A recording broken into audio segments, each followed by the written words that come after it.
RCF. 6h30, 9h, la matinale.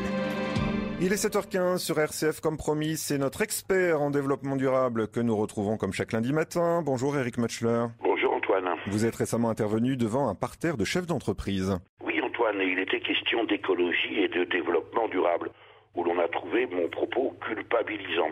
Allons bon. À l'heure où la biodiversité s'effondre partout dans le monde, y compris en France, j'avoue avoir été très étonné de ce reproche. Je pensais m'adresser à un public de responsables avertis, conscients des enjeux et décidés à s'investir.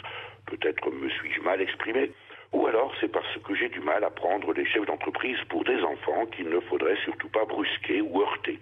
En tout cas, erreur d'appréciation de ma part. Pour autant, Eric, on peut dire que les chefs d'entreprise font des efforts. Bien sûr, Antoine, d'autant que la législation devient de plus en plus drastique en matière de protection de l'environnement. Mais il ne s'agit que là d'un service minimum.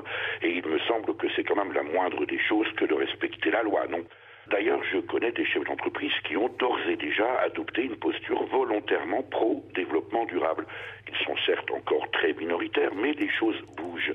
Et je peux vous assurer, Antoine, qu'ils ne vivent pas dans un monde de bisounours. Alors, que proposez-vous aux chefs d'entreprise, Eric ?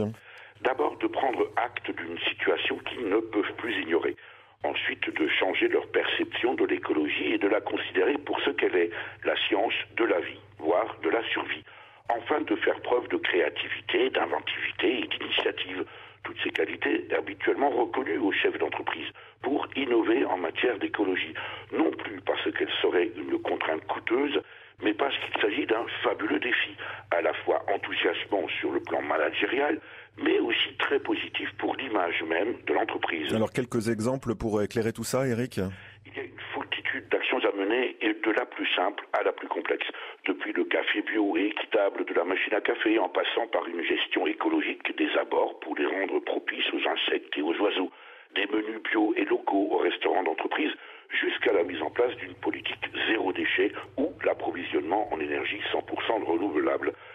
Mais lorsqu'à la pause, j'ai fait remarquer que les gobelets en plastique pouvaient être remplacés par des gobelets en carton compostable et qu'il m'a été rétorqué, je cite, « On n'a pas la main sur ce type de choix », je me suis dit que là, Antoine, le changement de paradigme n'est pas pour demain. Espérons qu'il soit pour après-demain. Oui, on l'espère tous. Merci Eric Mutschler. À la semaine prochaine. D'ici là, votre chronique du jour est disponible en réécoute sur rcf.fr.